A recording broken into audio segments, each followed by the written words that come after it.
नमस्कार, बहुत स्वागत है आपका। आपके साथ में हूं राम मोहन शर्मा। यूपी मांगे उत्तर में आज हम चर्चा करेंगे कि आखिर गांधी का अपमान क्यों हो रहा है। बीजेपी की भोपाल संसदीय क्षेत्र से उम्मीदवार साध्वी प्रज्ञा ने राष्ट्रपिता महात्मा गांधी के हत्यारे नाथू राम गोडसे को देशभक्त क्या बताया कि इस पर हंगामा खड़ा हो गया। हालांकि मौका और सियासत दोनों की नजाकत भांपते हुए साध्वी प्रज्ञा ने इस पर माफी मांग ली है, मगर तब तक विवादों का अंधड़ बहुत दूर तक जा चुका था। विपक्ष ने बीजेपी को घेर लिया, माफी को नाकाफी बताया और कई सवाल भी दागे कि राष्ट्रपिता का हत्यारा बीजेपी के लिए राष्ट्रभक्त कैसे हो गया। ऐसे में डैमेज कंट्रोल में बीजेपी भी जुटी है। अमित शाह ने जवाब दिया और अपने नेताओं को जमकर फटकार भी लगाई, तो प्रहार पीएम मोदी ने भी किया। साध्वी प्रज्ञा को दो टूक कह दिया कि माफी आपने भले ही मांग ली है, मगर मन से कभी माफ नहीं कर पाऊंगा। ऐसे में अब सवाल यह है कि क्या नेताओं के लिए देश के महापुरुषों से बढ़कर सत्ता और सियासत हो गई है? यह अपने आप में बहुत गंभीर सवाल है। आखिर गॉडसे का गुणगान और राष्ट्रपिता का अपमान इस देश में क्यों किया जा रहा है? क्या साध्वी प्रज्ञा बीजेपी के लिए एक तरह से गले की हड्डी बन गई हैं? उनको कैंडिडेट भोपाल जैसी महत्वपूर्ण संसदीय क्षेत्र से बनाया गया और अब उनके बयान इस तरह के आ रहे हैं जिस पर विपक्ष के हमले झेल नहीं पा रही है बीजेपी। कभी हेमंत करकरे, कभी गोडसे वाले बयान। क्या ये बयान बीजेपी को भारी पड़ेंगे? सवाल ये भी है, क्या साध्वी प्रज्ञा पर प्रधानमंत्री मोदी का गुस्सा बीजेपी के लिए डैमेज कंट्रोल की जो कोशिश है वो मुमकिन हो पाएगा क्या? ये अपने आप में बहुत अहम सवाल है। लेकिन उससे पहले आपको सुनाते हैं कि साध्वी प्रज्ञा क्या कह रही हैं। इस बयान को जरा सुनिए, क्योंकि देशभक्त गोडसे वाले बयान पर इसको आप समझिए। वो कह रही हैं कि देशभक्त गोडसे, पहले उन्होंने कहा, उसके बाद अब वो माफी मांग रही हैं और आरोप किस पर लगा रही हैं? मीडिया पर लगा रही हैं कि बयान को तोड़ मरोड़ कर दिखाया गया। जरा सुनिए आप। अगर किसी के मन को कष्ट पहुंचा है तो मैं क्षमा चाहती हूँ। गांधी जी ने जो देश के लिए किया है उसको भुलाया नहीं जा सकता। मैं उनका बहुत सम्मान करती हूँ, लेकिन इस बयान को मीडिया ने तोड़ मरोड़ कर पेश किया है। मैं पार्टी की एक अनुशासन मानने वाली कार्यकर्ता हूँ और इसलिए जो पार्टी की लाइन है वही मेरी लाइन है। तोड़ मरोड़कर मीडिया ने बयान पेश किया, लेकिन जरा साध्वी प्रज्ञा का वो बयान भी आप सुनिए जिस पर ये पूरा विवाद खड़ा हुआ और उन्हें फिर ये माफी मांगनी पड़ी, ये क्षेपक लगाते हुए कि अगर किसी को इससे तकलीफ पहुंची हो तो। जरा सुनिए उनकी पहले वाली बात। नाथूराम गोडसे देशभक्त थे, हैं और रहेंगे। ऐसा बोलने उनको आतंकवादी कहने वाले लोग स्वयं के गिरेबान में झांक के देखें। अब की चुनाव में ऐसे लोगों को जवाब दे दिया जाएगा। तो इसमें न तो कुछ तोड़ने के लिए था, न कुछ मरोड़ने के लिए था। बात सीधी और सपाट थी। साध्वी प्रज्ञा ने अब इस पर माफी भले ही मांग ली हो, मगर पीएम मोदी इस बयान से काफी नाराज हैं। पीएम मोदी ने साध्वी के बयान पर आपत्ति जाहिर की। पीएम मोदी ने ट्वीट में लिखा कि साध्वी प्रज्ञा ने महात्मा गांधी और गोडसे पर जो बयान दिए हैं वो बहुत खराब हैं। साध्वी प्रज्ञा के बयान समाज के लिए गलत हैं। मैं साध्वी प्रज्ञा को मन से कभी माफ नहीं कर पाऊंगा। यह अलग बात है कि उन्होंने माफी मांग ली है, ये पीएम ने इस पर कहा है। और पीएम मोदी से पहले साध्वी प्रज्ञा को लेकर पार्टी अध्यक्ष अमित शाह ने भी जमकर फटकार लगाई। अमित शाह ने ट्वीट करके लिखा कि बीते 2 दिनों में अनंत कुमार हेगड़े, साध्वी प्रज्ञा सिंह ठाकुर और नलिन कटिल के जो बयान आए हैं उससे भारतीय जनता पार्टी का कोई संबंध नहीं है। साथ ही इन नेताओं के बयान पर अनुशासन समिति पूछताछ करके 10 दिन में रिपोर्ट सौंपेगी।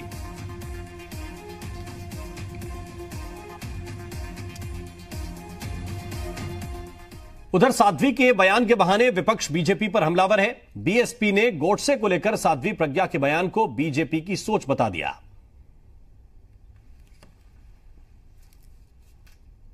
देखिए, ये उनके असली उद्गार थे, जो उनकी हकीकत थी वो सामने आ गई और ये केवल प्रज्ञा ठाकुर की ही हकीकत नहीं है, ये भारतीय जनता पार्टी का सोच और विचार है।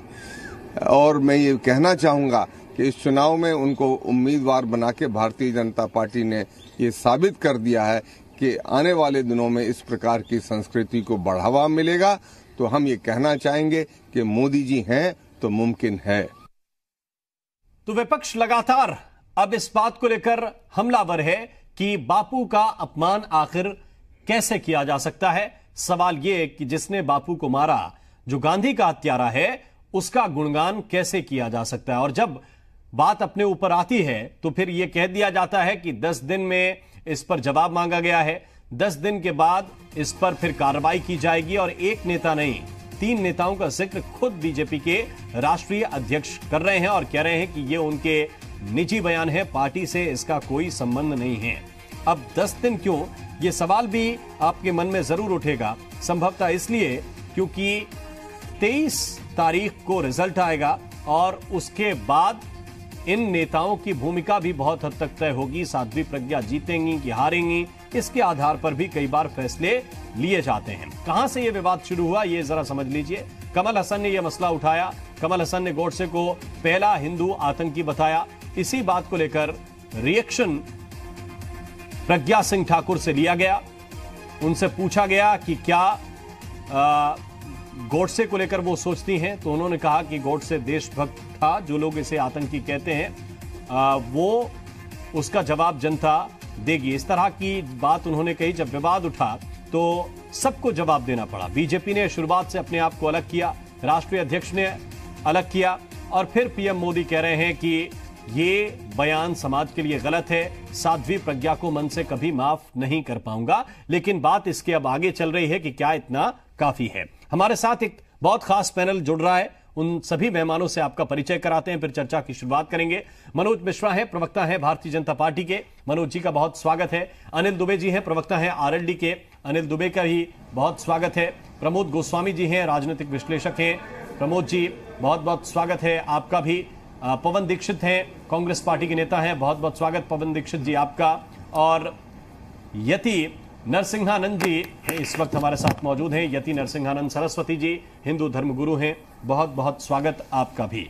सबसे पहले मेरा सवाल मनोज जी आपसे है, क्या इतना पर्याप्त है? क्योंकि बापू का नाम लेकर देश की हर राजनीतिक पार्टी आगे बढ़ती है। गांधी के विचारों को आगे बढ़ाने का जिक्र प्रधानमंत्री शुरुआत से कर रहे हैं और सिर्फ इतना कह देना काफी है कि मैं मन से माफ नहीं कर पाऊंगा। यह पर्याप्त है क्या? देखिए, एक बात है, इस पूरे प्रकरण में जाइए तो जब कमला हसन ने हिंदू आतंकवादी शब्द का इस्तेमाल किया जी, तो ये ठीक नहीं था। पहली बात यह है कि आतंकवादी क्या कोई धर्म नहीं होता, ना हिंदू होता है ना मुसलमान होता है। तो हिंदू जोड़ने की कमला हसन को क्या जरूरत थी कि पहला हिंदू आतंकवादी था? पहली बात तो ये। दूसरी बात, जब साध्वी प्रज्ञा सिंह ने अपनी प्रतिक्रिया दी तो उसी समय भारतीय जनता पार्टी के राष्ट्रीय प्रवक्ता जीएल नरसिम्हा ने कहा कि ये गलत है और उनको माफी मांगनी पड़ेगी। उसी के थोड़ी देर बाद प्रज्ञा जी ने माफी मांगी और माफी के कहा कि मैं पार्टी लाइन से अपने को संबंध करती हूं और मैं माफी चाहती हूं, मैं गांधी का सम्मान करती हूं। प्रधानमंत्री श्रीमान नरेंद्र मोदी जी ने कहा कि मैं मन से माफ नहीं करूंगा। राष्ट्रीय अध्यक्ष अमित शाह ने कहा कि ये गलत है, समाज के लिए गलत है। तो कुल मिला के पूरी पार्टी ने डिसलॉज कर दिया उनके इस बयान को। कोई प्रज्ञा जी के साथ इस बयान पर नहीं है, ये निश्चित मानिए। सभी लोग गांधी जी का सम्मान करते हैं, पूरा सम्मान करते हैं, दिल से सम्मान।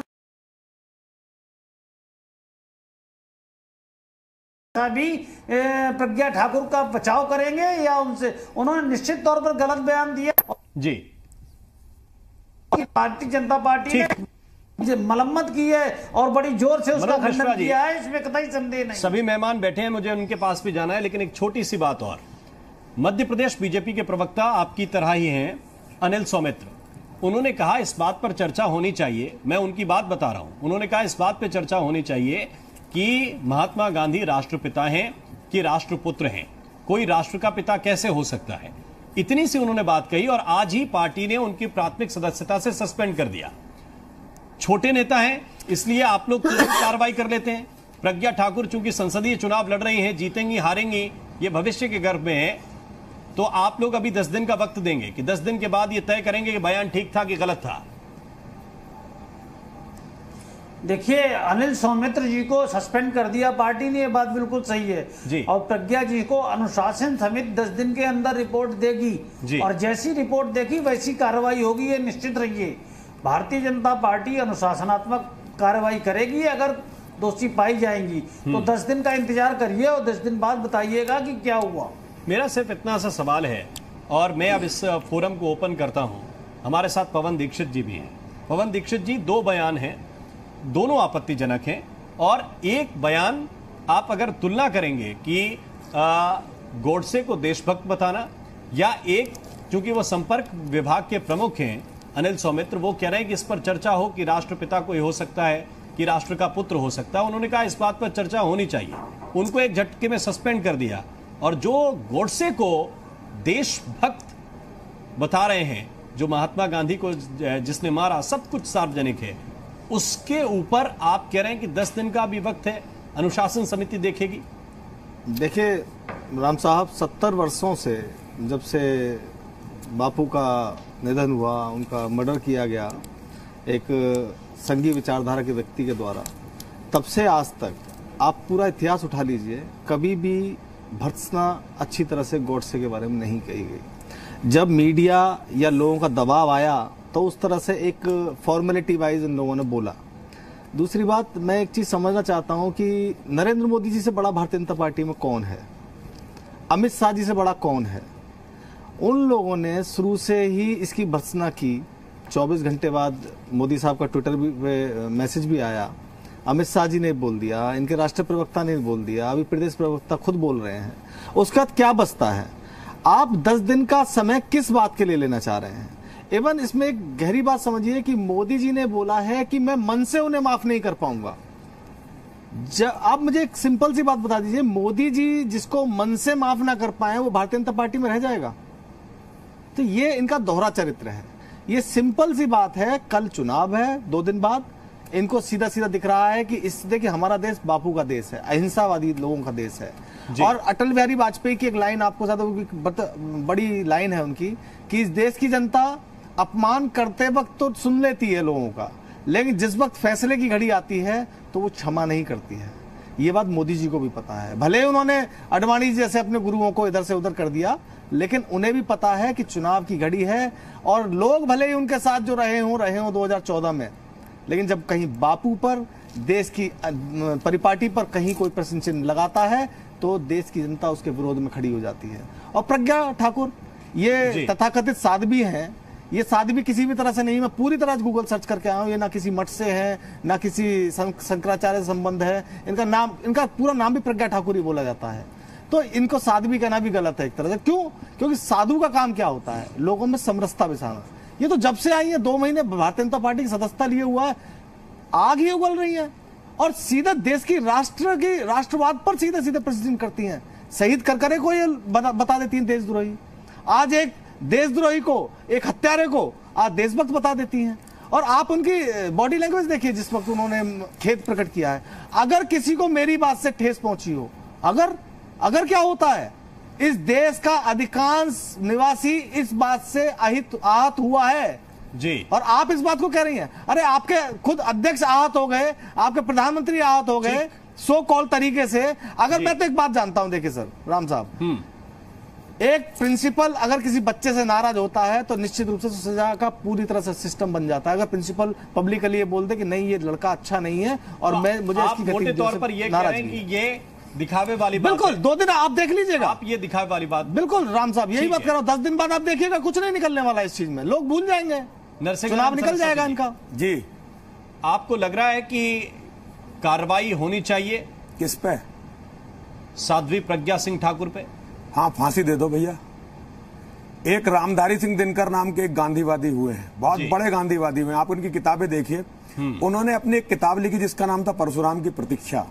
उसमें उन्होंने लिखा था, गीता में जो त्रिपिटक निकाय पढ़ते हैं, तलवार गलाकर जो तकली गढ़ते हैं, शीतल करते हैं अनल प्रबुद्ध प्रजा का, और शेरों को सिखलाते हैं धर्म अजा का। शेर कहते हैं सिंह को, अजा कहते हैं बकरों को। और ये काम किसने किया?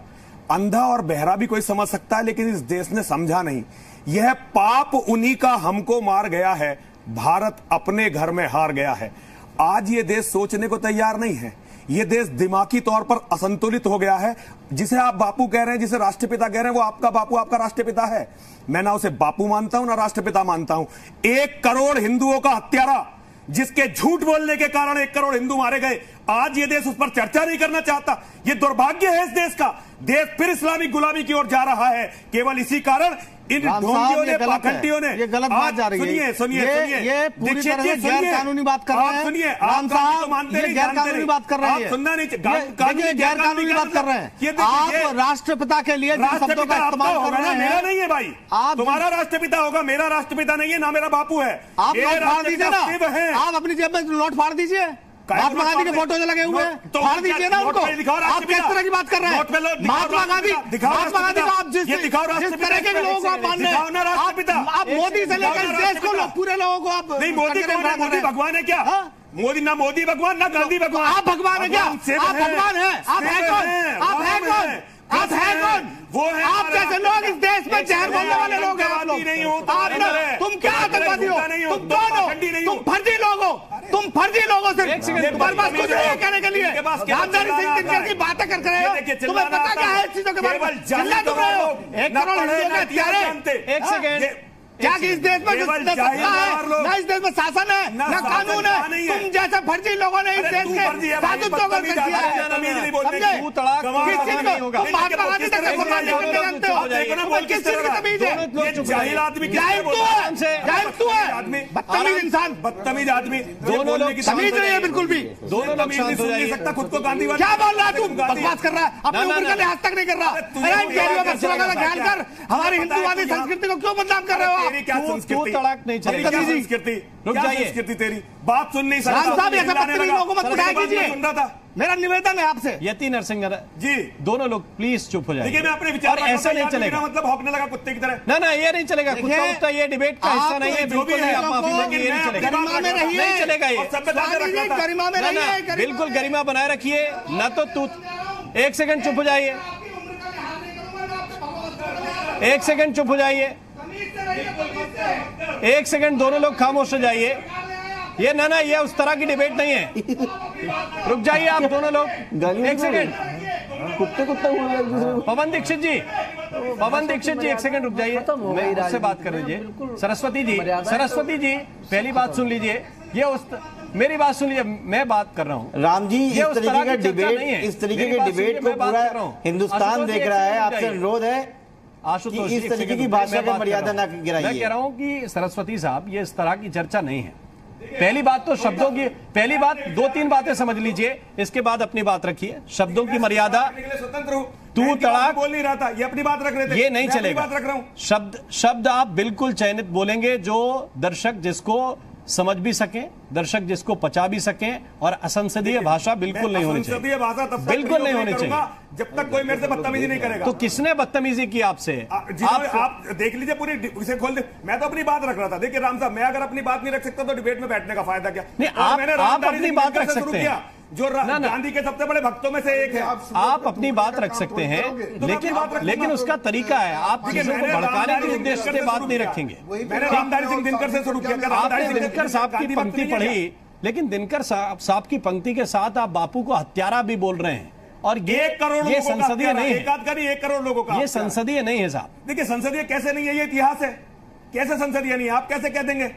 तो ये तो इतिहास है राम साहब। कौन से कानून ने साबित किया? देश कानून के हिसाब से चलता है कि भावनाओं के हिसाब से चलता है? कांग्रेस की सरकार, देश कानून के हिसाब से चलता है कि भावनाओं के हिसाब से चलता है? एक छोटे से ब्रेक के लिए हम रुक रहे हैं, तुरंत हाजिर होते हैं। चर्चा थोड़ी से गंभीरता के साथ करेंगे। कई और मेहमान भी हमारे साथ हैं, उनकी तरफ भी चलेंगे। छोटे से ब्रेक के लिए रुक रहे हैं, तुरंत हाजिर होते हैं।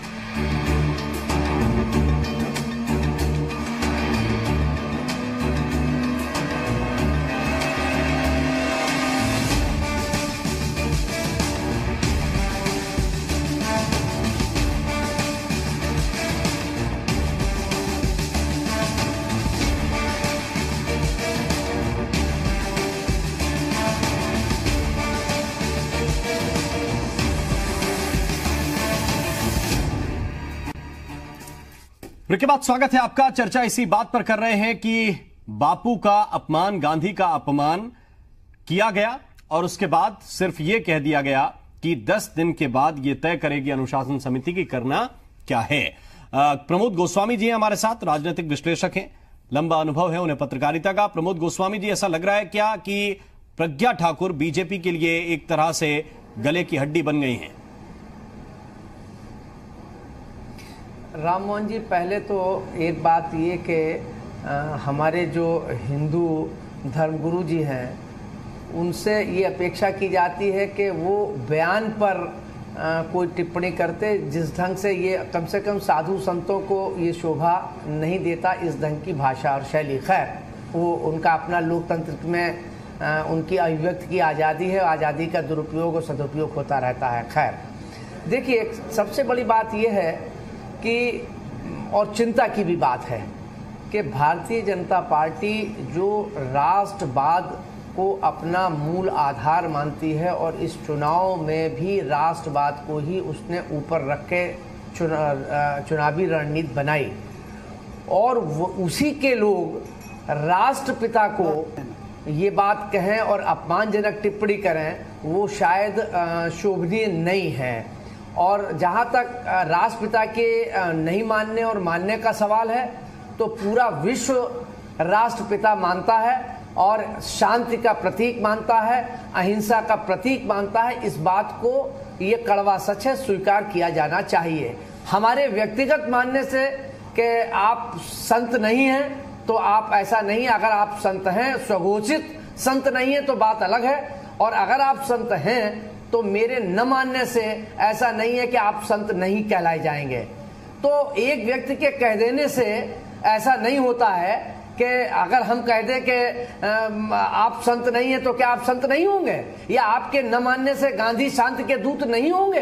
पूरा विश्व जिसको शांति का दूत मानता है उसको खाली आप कह दें कि मैं नहीं मानता, तो आपके न मानने से पूरा विश्व नहीं मानना है। और राष्ट्रपिता जो है वो राष्ट्रपिता, इसमें नाराज नहीं होइए स्वामी जी, मैं धैर्य से, हम आपसे बात कर रहे हैं, धैर्य से बात कर, संत की भाषा में बात होनी चाहिए। आपकी बात तो ऐसा बात कर रहे हैं, धैर्य से बात कर, संत की भाषा में बात होनी चाहिए। आपकी बात तो ऐसा नहीं है।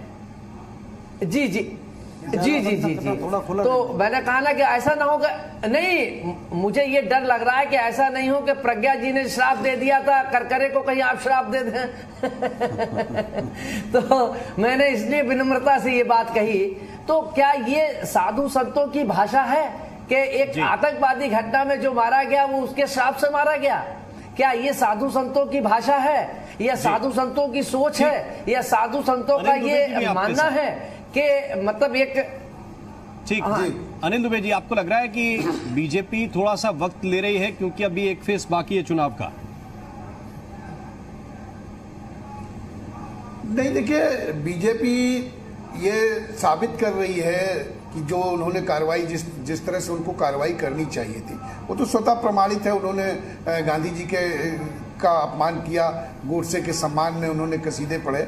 इसके बाद उनके ऊपर उनको केवल कारण बताओ नोटिस जारी किया जाए, या उनके ऊपर कहा जाए कि हम 10 दिन का समय लेते हैं। ये इससे साबित होता है कि आपके विचार भी कहीं न कहीं क्या है, वो देश की जनता भी उसको देख रही है। और अच्छा ये होता, मैं तो तब कहता कि बीजेपी ने कुछ किया है जब साध्वी प्रज्ञा को आज ही पार्टी से निकाल दिया जाता, उनके ऊपर आपराधिक मुकदमे लगाए जाते, लिखाए जाते, भारतीय जनता पार्टी की तरफ से उनके खिलाफ कार्रवाई की जाती। इससे नीचे क्या कोई उनके ऊपर कोई वो नहीं बनता है, इससे बड़ी कार्रवाई उनके ऊपर होनी चाहिए। और वो भारतीय जनता पार्टी ने ना करके राष्ट्रपिता का अपमान स्वयं भी भारतीय जनता पार्टी ने करने का काम किया। प्रधानमंत्री जी ये कहे कि मैं मन से माफ नहीं कर पाऊंगा, भाई वो आपकी पार्टी से चुनाव लड़ रही हैं, आपकी पार्टी के प्रत्याशी हैं, आप क्या कहना क्या चाहते हो? आप उनके ऊपर कोई कार्रवाई नहीं कर रहे हो। राष्ट्रपिता जिनकी वजह से आज इस देश के लोग आजादी की सांस ले रहे हैं, उनको अपमानित करने का काम किया जा रहा है।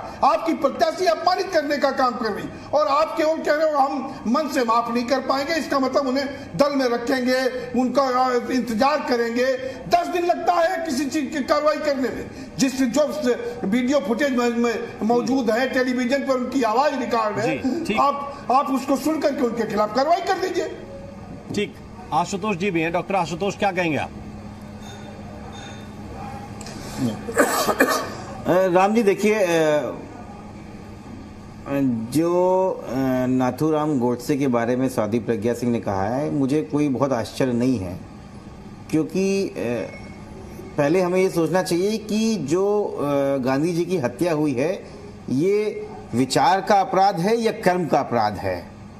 क्योंकि कर्म का अपराध तो जो आदमी करता है उसको उसकी सजा देती है, अदालत की प्रक्रिया होती है, लेकिन जो विचार का अपराध है वो सन 30 जनवरी 1948 को नहीं हुआ था। गांधी जी के ऊपर हत्या के प्रयास उसके पहले 4 बार हुआ था, और वहां के गांधी जी के जो सचिव हैं प्यारेलाल जी ने कई बार कहा कि स्वयं सेवकों द्वारा ऐसा प्रयास या ऐसी उद्यमता करने का कोशिश की गई है। क्या ये सच नहीं है कि गांधी वध क्यों करके किताब लिखी और वो आरएसएस और भारतीय जनता पार्टी में मुफ्त की तरीके से बांटी जाती हैं? वो बात इतर है कि भारतीय जनता पार्टी का कोई भी सीनियर नेता 30 जनवरी 1948 से लेके आज 17 मई 2019 तक आधिकारिक रूप से इसको मानने को तैयार नहीं है कि गोडसे की विचारधारा के साथ हम हैं, लेकिन विचारधारा पनपती है, जरूर पनपती है। और गोपाल गोडसे ने, जो उनके भाई थे, उन्होंने बहुत ही साफ तरीके से बोला है कि नाथूराम से बोला गया था कि वो आरएसएस और हिंदू महासभा का नाम ना ले, लेकिन ये तथ्य है कि अपने आखिरी दिनों तक नाथूराम गोडसे स्वयं सेवक के प्रचारक थे, उसके कार्यकर्ता थे, और इसको आप अलग नहीं कर सकते। इससे शायद इनकी और भारतीय जनता पार्टी के बीच में दरारें भी आई। तो समस्या ये नहीं है कि क्या उस समय किया गया, जो कृत्य किया गया वो गलत था। समस्या ये है आज उस कृत्य को सही ठहराने का जो विचार पनपाया जा रहा है हमारे बीच में, वो एक ऐसे आदमी के बारे में जिस पे भारत की नींव रखी है, वो एक ऐसे बारे में जो विश्व का महान गुरु समझा जाता है। कुछ लोग ना समझे, वो उनके अपना विचार हो सकता है। मुझे लगता है इस तरह की राजनीति करके भारतीय जनता पार्टी क्या संदेश देना चाह रही है। और जैसे अभी अनिल भाई ने बोला, बिल्कुल सही है, वो 10 दिन में क्या देखेंगे, वो खुलेआम बोल रही हैं, इसके भी 10 दिन में देखेंगे। मुझे लगता है कि अब ये हताशा, ये परेशानियां, ये कंफ्यूजन भारतीय जनता पार्टी में बहुत तेजी से पनपी है, और साध्वी प्रज्ञा के लिए कोई कठोर कदम उठाने के लिए 10 दिन का मतलब सिर्फ परसों का चुनाव टालना है और कुछ नहीं है। तो चुनावी रणनीति में आप इतना गिर जाएंगे कि अपने बापू को भी आप गाली देना शुरू कर देंगे, ये अचंभित करता है। मनोज मिश्रा जी हाँ, ये जो सवाल उठा रहे हैं कि आप ये चुनाव का वक्त टालना चाह रहे हैं इस 10 दिन में नोटिस वोटिस की कार्रवाई जो कर रहे हैं उसमें। देखिए, हिंसा और हिंसात्मक कृत्यों का समर्थन सर्वदा गलत है, इसमें किसी का संदेह नहीं है। इसमें भारतीय जनता पार्टी स्वीकार करती है, लेकिन हमारे सभा के मित्र भी जिन्होंने राम भक्तों को घेर कर गोली चलाई थी, सरयू का पानी लाल हो गया था, वो हिंसा को भूल गए। कांग्रेस के मित्र जिन्होंने 84 के दंगों में सिखों की लाशों पर राजीव गांधी की प्रधानमंत्री पद की एक गद्दी मिली थी, वो भूल गए। हिंसा सदैव गलत है, जवाब नहीं वो चाहे गोडसे ने करी हो, चाहे जवाब दे राजीव मनोज जी जवाब दीजिए जो पूछ रहे हैं राम जी। हिंसा ऑलवेज गलत है। नहीं, हिंसा का खंडन करना चाहिए। राम भक्तों पर चलाई गई गोली भी हिंसा का खंडन होना चाहिए, और सिखों के गुजरात का खंडन नहीं किया आपने, उसका भी उनकी मौत उल्लेख कर दीजिए। गुजरात दंगे के बारे में कांग्रेस को स्वीकार करना चाहिए। कांग्रेस सिर्फ साध्वी प्रज्ञा के बयान पर जा रही है। कांग्रेस 84 के दंगों के लिए माफी मांगे, राम जी उम्मीद भी नहीं है कि जवाब देंगे। सजा मिलनी चाहिए, कांग्रेस को सजा मिलनी चाहिए 84 के दंगों के लिए, और समाजवादी पार्टी को राम भक्तों पर गोली चलाने के लिए, 79 राम भक्तों पर जिससे सरयू का पानी लाल हो गया, तो उसके लिए माफी मांगनी चाहिए। मनोज मिश्रा जी, बात सही है कि हिंसा गलत है, सत्ता में ना इस वक्त समाजवादी पार्टी है और हिंसा के कृत्य को ना इस वक्त कांग्रेस पार्टी है। इस वक्त आप लोग देश की सत्ता में, और 5 साल पहले जो मैंडेट दिया गया, अगर उसे लोकतंत्र के लिहाज से आप देखें तो एक तरह की सजा ही होती है कि आप लोगों को उन्होंने खारिज कर दिया। यूपी में 5 सीट दी थी समाजवादी पार्टी को, और देश में कांग्रेस पार्टी की 44 सीट थी। तो लोकतंत्र के लिहाज से तो जनता सजा अपने हिसाब से तय कर रही है। अब जब आप लोगों के ऊपर जिम्मेदारी है नहीं, तब आप लोग कुछ तय करेंगे आज कि नहीं की बात करेंगे? नहीं है, ये 84 की बात है जी। जब सिखों को दंगों में भून दिया गया था। ये 84 मैं की ये बात जो कह रहा हूँ ना, जनता की अदालत में जो केस आ रहे हैं, मैं ये कह रहा हूँ कानूनी लिहाज से आप लोग लड़िए और समाजवादी उस पार्टी पे जो चार्जशीट होती है वो जांच एजेंसियां करें। अरे मनोज जी, जो कल सुबह बोला गया है उसकी बात कर लो, 84 में बाद बात करेंगे। वो जनता के अदालत में कई बार आया है 84 के बाद, जनता अपने हिसाब से तय करती है कि उसको क्या निर्णय लेना है। गुजरात के बाद भी जनता ने कुछ कहा है, 84 के बाद भी कहा है, और 84 के बाद जब हम 2019 में बात कर रहे हैं और आज के मुद्दे पे बात कर रहे हैं तो उसमें भी आपको 10 दिन का वक्त लग रहा है। इसका कारण मैं जानना चाह रहा था बस। राम जी, परेशानी ये है कि 5 साल पुरानी बात भूल जाते हैं, लेकिन नेहरू जी याद आते हैं। कल की बात भूल जाते हैं, 84 जी याद आते हैं। तो भारतीय जनता पार्टी के प्रवक्ता बातों को घुमाने में माहिर पर गोली ठीक जो पूछा जा रहा है उसको बताओ, उसको बताइए। पर गोली आप बोलिए गोडसे आतंकवादी थे कि नहीं? आप बोलिए सबके चैनल के सामने, देश में आप बोलिए गोडसे आतंकवादी थे कि नहीं है? आप नहीं बोल पाओगे। जानना चाहती है कि आपके अंदर इतना कुबत नहीं है बोलने का। स्टैंड बताइए, जिसने बापू की हत्या की, वो जो गोली चलाई थी उस पर समाजवादी पार्टी का स्टैंड क्या है? बताओ मनोज, हमारे कांग्रेस के मित्र पवन दीक्षित जी बताएं कि सिखों को जिंदा जला दिया गया था, उस पर कांग्रेस का स्टैंड क्या है? कांग्रेस के लोग माफी नहीं मांगते, कांग्रेस के लोग कहते हैं उम्मीद है कि आप चैनल के पैटर्न को थोड़ा बहुत आपने आत्मसात किया होगा। हम आपकी बात को पूरा सुनेंगे, पूरे सम्मान के साथ सुनेंगे, यही बढ़ाना। लेकिन शर्त वो थी जो मैंने शुरुआत में कहा था, बिल्कुल मैं बहुत कि नाराज नहीं होंगे किसी बात पे, बिल्कुल, और ऐसी भाषा का इस्तेमाल नहीं करेंगे जो किसी को। देखिए, जैसे मैं सबको शांति से सुन रहा हूँ, सभी इसी तरह मेरे सुन ले, बिल्कुल, तो मैं बिल्कुल भी नाराज किसी पे नहीं होऊंगा। क्यों होऊंगा अपने बच्चों पे? जी बताइए। बोलिए। मेरा सवाल सिर्फ इतना है कि आप क्यों समर्थन में है साध्वी प्रज्ञा के? देखिए, मैं अकेला समर्थन में नहीं हूं जी। मैंने जो कुछ सीखा है वो संघ की शाखाओं से सीखा है। आज जो लोग जैसे नरेंद्र मोदी कह रहे हैं मैं क्षमा नहीं कर पाऊंगा, भगवान से भी बड़ा अहंकार लेकर बोल रहे हैं। वो व्यक्ति है जो प्रधानमंत्री बनने से पहले सावरकरवादी था। ये वो व्यक्ति है जिसने पूरे जीवन, देखिए, सावरकर को और गॉडसे को और डॉक्टर हेडगेवार को जो लोग अलग करके देख रहे हैं वो मूर्ख बना रहे हैं सारी दुनिया का। सावरकर, हेडगेवार और नाथूराम गॉडसे, अगर आप इनकी पारिवारिक संरचना को भी देखेंगे तो आप देखेंगे कि ये लोग अलग थे ही नहीं, ये तो बिल्कुल एक थे। तो जो लोग आज गॉडसे को गाली दे रहे हैं ये वो लोग हैं जिन्होंने हमारे दिमाग में, और मैं बहुत ओपनली, देखिए मैं पूरी दुनिया में रहा हूं, मैं ऐसे सन्यासी नहीं बन गया, मैं वैज्ञानिक हूं एक, मैं पूरी दुनिया में घूमा, लेकिन मैंने इस तरह के कमजोर लोग कभी नहीं देखे। मैंने पूरी दुनिया में कहीं नहीं देखा कि नेता आज एक वक्तव्य दे और कल को उसे बदल ले। पूरे यूरोप की डेमोक्रेसी में आपको ये कहीं नहीं मिलेगा। ये केवल हिंदुस्तान में ही हम इस उलट बीसी को देखते हैं कि आदमी पहले एक बात कहता है वो दूसरी बात कहने लगता है। मैं एक सन्यासी हूं, मैं जो कल कहता था वही आज कहूंगा और आज के बाद भी वही कहूंगा। मैं अपनी बात को बदल नहीं सकता, मुझे कुछ नहीं चाहिए इन लोगों से, लेकिन मैं इतना कहना चाहता हूं कि इन्होंने एक व्यक्ति को समझे बिना, उसकी पीड़ा को समझे बिना उसे आतंकवादी, गद्दार घोषित, वो व्यक्ति जिसकी वसीयत में यह लिखा हुआ है कि मेरी अस्थियों को उस दिन तक न सिलाया जाए, नदी में प्रवाहित न किया जाए जब तक कि भारत पुनः अखंड न बन जाए, और मेरी अस्थियां तब तक अंबाला की जेल में रखी रहेंगी जब तक सिंधु नदी पुनः भारत में प्रभावित ना हो जाए। आज उस व्यक्ति को गद्दार बताया जाता है, देशद्रोही बताया जाता है। लेकिन मैं गांधी पर प्रश्न चिन्ह लगाना चाहता, सुनिए मेरी बात राम साहब, बस 1 मिनट में बात खत्म हो रही है। लेकिन गॉड से भी गद्दार नहीं थे, गद्दार नहीं थे, देशद्रोही नहीं थे, राजनीतिक एक विचारधारा थी। मैं एक पोल पर खड़ा हूं, जैसे पवन दीक्षित के और मेरा भी झगड़ा हुआ, इसका मतलब ये नहीं है कि ये गद्दार है या मैं गद्दार हूं। हमारे बात अपने परिवार में क्या विचारधारा का अंतर नहीं होता।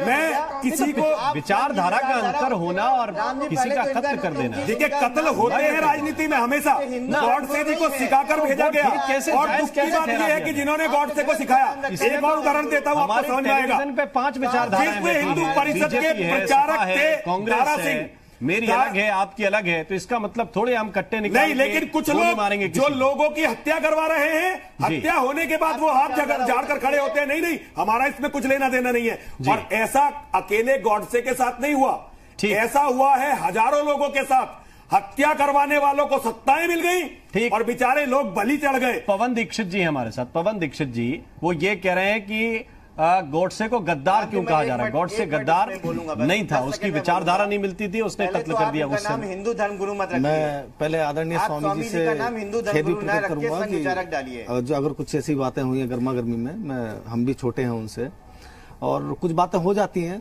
और जो हुई है चलिए वो तो चली गई। हाँ जी बिल्कुल, मैं इसलिए कह रहा हूँ। और देखिए अभी स्वामी जी ने इतनी बड़ी बड़ी बातें कही हैं कि राम साहब भी ब्रेकिंग हो गई है एक तरह से। जो पिछली सारी चीजें उन्होंने बताई और बीच में बात कट गई, कुछ विश्व हिंदू परिषद की भी बता रहे थे कि इस तरह के क्योंकि आरएसएस की विचारधारा से खुद अपने आप को बता रहे हैं कि बचपन से आरएसएस की विचारधारा से बहुत ज्यादा संबंधित है। उसके बाद ये सब चीजें आई हैं। नरेंद्र मोदी को प्रधानमंत्री बनवाने वाले लोगों में से रहा हूं जी, मैंने अपनी जान लगाई है और आज मैं इतना निराश हूं जिसकी मैं बता नहीं सकता। नरेंद्र मोदी को भगवान से ज्यादा अहंकारी के रूप में देखते हुए मेरा दिल फट रहा है, क्योंकि हमने जान लगाई थी इस आदमी को प्रधानमंत्री बनाने में। देखिए अब यही बात मैं स्वामी जी की बात को आगे बढ़ाऊंगा कि दो विचारधाराएं हो सकती हैं, जैसे आदरणीय हमारे विश्लेषक साहब ने कहा था कि दो विचारधाराएं हो सकती हैं, एक पसंदगी एक नापसंदगी में। लेकिन अब आप इसी में देखिए बहुत सारे कहीं पीछे जाने की जरूरत ही नहीं है कि जो अभी इन्होंने स्वामी जी ने बोला कि उस विचारधारा से संबंधित लोगों ने आज राजनीतिक फायदे के लिए अपना पल्ला झाड़ा है, तो इसका ये बहुत बड़ा एक अर्थ है और ये राजनीति के लिए और इस देश के लिए बहुत खतरनाक चीज है। देखो मैं आपको बताऊं, क्योंकि इस देश की डेमोक्रेसी जिस चीज पर टिकी हुई है उस चीज से बिल्कुल छेड़ा गया है उस चीज को। आज हमने ऊपर से इसका मतलब ये दिखाया कि नहीं नहीं हम उसके साथ नहीं है, और इंटरनली कहीं ना कहीं उसका सपोर्ट रहा है। ये इस देश की डेमोक्रेसी के लिए राम साहब और अगले आने वाली पीढ़ियों के लिए बहुत बड़ी एक चीज खराब होने वाली है, जिसको इस देश के देशवासियों को समझना होगा। चुनाव आते हैं जाते हैं, जनता पार्टी हो, चाहे अटल जी की सरकार हो, चाहे मोदी जी की सरकार हो, चाहे अन्य दलों की, चाहे कांग्रेस की सरकार हो, सरकारें आती रहेंगी जाती रहेंगी। ये देश रहना है, इस देश के लोग रहने हैं, उस पर छेड़छाड़ ना करें। आज एक विषय पर हम विकास पर बात नहीं कर रहे, आपसी समरसता पर बात नहीं कर रहे, हम रोजगारी पर बात नहीं कर रहे, हम किसानों पर बात नहीं कर रहे। पूरा चुनाव निकल गया, 1.5 महीना हो गया, आपके यहां से कितनी सारी डिबेट्स में मैं आया हूं, हमेशा कुछ ना कुछ इस तरह के मुद्दों पर बातें हुई हैं जो बहुत गलत है। आज एक आम आदमी ये सोचता है कि 5 सालों में जो होना था, जिस पर बारे में बात करनी थी, और आज आप देख लीजिए मोदी जी प्रेस कॉन्फ्रेंस में आए और आज उनकी बॉडी लैंग्वेज ऐसी थी, प्रेस किसी पत्रकार का उन्होंने जवाब तक नहीं दिया। अमित शाह जी ने रोक लिया कि नहीं मैं जवाब दूंगा। तो आप ही बताइए 5 साल बीत गए, आपने क्वेश्चन का जवाब जनता को नहीं दिया। देखिए प्रेस के जो लोग बोलते हैं वो जनता की आवाज होती है, मन की बात करने का जो विशेषज्ञ था वो जन की बात का सामना नहीं कर पाया। तो ये सब चीजें ना ये सही नहीं है। चुनाव में जीते कोई हारे कोई, इस देश की डेमोक्रेसी आपसी प्यार सद्भाव जीतना चाहिए। ये फुटाव जैसी चीजें किसी के लिए भी अच्छी नहीं है, मैं तो सिर्फ इतना कहूंगा। ये आपको लग रहा है? तो फिर नरसिंहानंद जी क्या आपको ये भी लग रहा है क्योंकि साध्वी प्रज्ञा सुबह बोलती हैं शाम को कहती हैं मैं माफी मांग लेता, तो वो भी उसी तरह की राजनेता हुई? नहीं, ये देखिए बाध्यता कुछ नहीं है, ये सत्ता का लालच है। आज उन्हें लग रहा है कि अभी एमपी बनना है, उसके बाद मिनिस्टर बनना है। कोई सिद्धांत नहीं है, सिद्धांतों पर राजनीतियां चला करती है। मैं कांग्रेसियों का, समाजवादी पार्टी वालों का आज धन्यवाद देता हूं, वो अपने कार्यकर्ता और अपने नेताओं के साथ खड़े रहते हैं, चाहे वो अच्छा कर रहे हैं चाहे बुरा कर रहे हैं, उन्होंने कभी उनका साथ नहीं छोड़ा। ये लोग जो आज राम मंदिर के लिए मुलायम सिंह यादव को दोषी बता रहे हैं, ये क्यों नहीं बताते कि 5 साल में इन्होंने राम मंदिर के लिए किया क्या? भारतीय जनता पार्टी और आरएसएस ने सिद्धांत विहीनता की जो चरम सीमा आज हिंदू समाज को दिखाई है, पूरा हिंदू समाज आज गर्त में चला गया है। आज मैं अकेला खड़ा हुआ अपने आप को देख रहा हूं, जबकि यहां आज करोड़ों लोग में आप इस सर्वे को करवा कर देखिए कोई भी ना गॉडसे ने सही किया गलत किया, वो जो भी था उन्हें फांसी की सजा मिली। और एक बात आपको माननी पड़ेगी, उस व्यक्ति ने कहीं भी कानून से भागने का प्रयत्न नहीं किया। जब डॉक्टर भीमराव अंबेडकर ने उन्हें कहा कि गांधी जी के सिद्धांतों के अनुरूप हम आपकी फांसी की सजा को टाल सकते हैं, तो उन्होंने कहा नहीं, मेरा कर्तव्य तो ऐसा है कि मुझे कठोर से कठोर सजा मिलनी चाहिए। कहीं भी उन्होंने गांधी शब्द नहीं बोला, पूरे बयान में गांधी जी बोला। हम लोगों ने वैचारिक मतभेदों को इतना ज्यादा वो कर दिया है कि आज हम गांधी को नहीं मानते। डॉक्टर आशुतोष जी क्या कह रहे हैं आप? जी मैं ये कह रहा हूं कि जिस तरीके से ये गोडसे की विचारधारा को महिमा मंडित कर रहे हैं, ये बात ये इनकी बिल्कुल मैं मानने को तैयार हूं कि भारतीय जनता पार्टी के पूरे विचार में ये चीजें बड़ी हैं और आज चुनाव के चक्कर में ये इसको मानने को तैयार नहीं है। और यही वजह रही है, प्रज्ञा ठाकुर को लाने का मेन मकसद ही रही है हिंदू धर्मार्थता इनको राजनीति में डालनी है। किस तरीके से पोलराइजेशन की राजनीति करी वो करनी पड़ी है। आज जिस तरीके से सरस्वती जी महाराज अपने आप को ठगा महसूस कर रहे हैं, उसी तरीके से भारतीय जनता पार्टी के जितने भी लोग हैं, अनुयायी हैं, वो ठगा महसूस कर रहे हैं कि 5 साल पहले जिस तरीके से सरकार बनाने के लिए और नए नए जुमलों के साथ आए थे, आज आपने कुछ भी नहीं किया और आप दूसरों पे आक्षोभ पर आक्षोभ करते करते 5 साल गुजारते हैं। तो भारतीय जनता पार्टी के साथ ये परेशानी है कि वो इस कंफ्यूजन में ही रह पा रही है कि हमने जो किया है उस पे बोले या पिछले नेहरू जी को और राजीव जी को लेके या दूसरों की कमियां गिनाते रहे।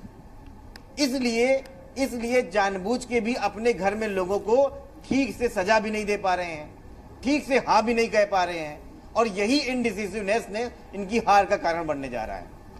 ठीक, अब एक सवाल मनोज मिश्रा जी आपसे, क्योंकि बहुत सारी बातें आई, संघ की शिक्षाओं को लेकर भी बात हो रही है, गोडसे को लेकर कई बार इस तरीके की बयानबाजी हुई है, कई जगह पे लोग मंदिर बना के पूजा करने लगते हैं इसी देश में।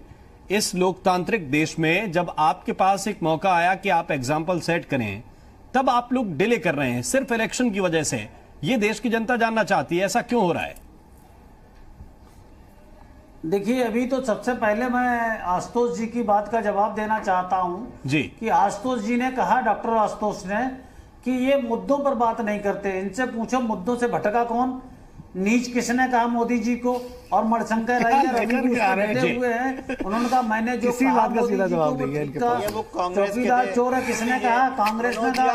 मुद्दों से किसने भटकाया? कांग्रेस ने भटकाया। उनसे पूछिए, अखिलेश जी की मजबूरी समझ सकते हैं क्या कहा। ये लोग इन विषयों को नहीं याद करते हैं, ये केवल मुद्दों से भटकाने की भौतिक बात करते हैं, केवल बताने के लिए बात करते हैं कि हम मुद्दों से भटकाने। अरे आप हमारी बात का जवाब ना दो, स्वामी जी की बात का जवाब दे दो।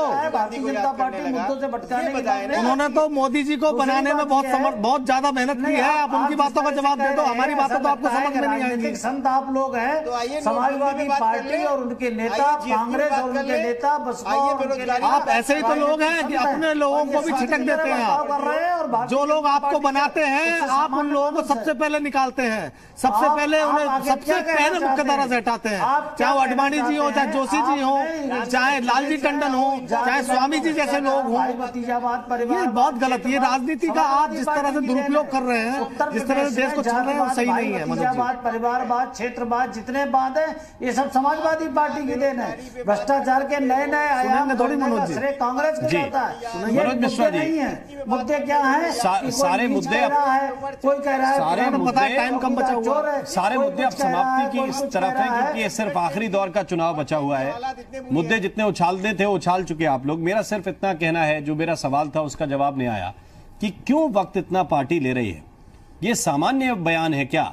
आपको लग रहा है कि सामान्य बयान दिया तो पार्टी विवेचना कर लेगी, अपनी अनुशासन के हिसाब से कार्रवाई हो जाएगी? नहीं, देखिए, साध्वी का बयान निश्चित तौर पर खंडन योग्य है और उसको स्वीकार नहीं किया जा सकता। ये जब बातचीत की शुरुआत हुई थी तब भी मैंने कहा था। और Bharatiya Janata party as a whole, चाहे वो केंद्र की भारतीय जनता पार्टी हो, चाहे उत्तर प्रदेश की भारतीय जनता पार्टी हो, एक लाइन पर चलती है और उसने साध्वी के बयान का खंडन किया है।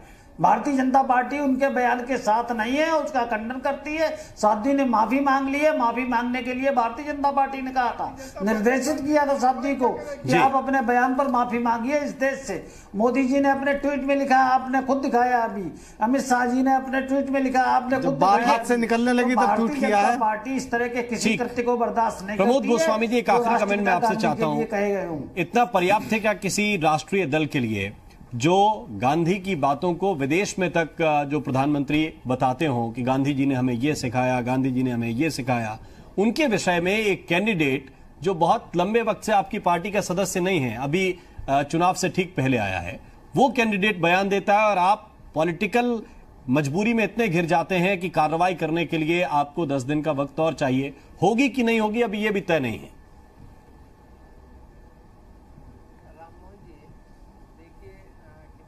विचित्रता है कि भोपाल का जो मीडिया प्रभारी पार्टी का है, उसके ट्वीट पर उसको तो प्राथमिक सदस्यता समाप्त कर दी गई, लेकिन ननिल, साध्वी प्रज्ञा और खड़गे क्या नाम हेगड़े, इन 3 लोगों पर कोई कार्रवाई नहीं हुई। तो निश्चित रूप से एक सवालिया निशान तो खड़ा होता है कि उस पर तत्काल। और महात्मा गांधी के ऊपर जो टिप्पणी की गई, मैं समझता हूं कि इसको देश का कोई भी व्यक्ति उचित नहीं मानेगा। हाँ ठीक है, एक वैचारिक कोई चीज हो सकती है, उस पर बहस हो सकती है। और मैं तो ये कहना चाहूंगा कि अब महात्मा गांधी और उनकी फिलॉसफी को लेकर पूरे देश में जो भी सरकार आए उस पर एक व्यापक बहस होनी चाहिए, ताकि कम से कम ये चीज स्पष्ट हो जाए और उनकी क्या क्या विचारधारा है, गोडसे की क्या विचारधारा थी। तो ये सारी गलतफहमियां जो समाज में व्याप्त हैं या कम से कम उस वैचारिक धरातल पर वैसे तो स्पष्ट है, लेकिन अगर जहां संशय है कहीं तो कम से कम इस पर एक देशव्यापी बहस चलनी चाहिए महात्मा गांधी की फिलॉसफी पर एक बार फिर। इसमें हालांकि मैं ये नहीं कहना चाहता कि उनकी फिलॉसफी पर कोई संदेह है। बहुत बहुत शुक्रिया आप सभी मेहमानों का हमारे साथ इस चर्चा में शरीक होने के लिए। एक आखिरी बात यह है कि वक्त के साथ विचारधारा रिफाइन होती रहती है। जो मेरे पिता कहते थे जरूरी नहीं कि उसको मैं पूरी तरह से मानूं, या जो मैं मानता हूं हो सकता है कि मेरे बच्चे उसके बाद माने या ना माने। तो अपनी सहूलियत के हिसाब से पार्टियां भी इस तरह से चीजों को चलाती रहती हैं और आगे चीजें डेवलप होती रहती हैं। विचारधारा की बात है, लेकिन जहां इस तरीके की बात आती है वहां कार्रवाई भी प्राथमिकता के आधार पर पार्टियों को तय करनी चाहिए। यूपी मांगे उत्तर में अभी के लिए बस इतना ही। नमस्कार।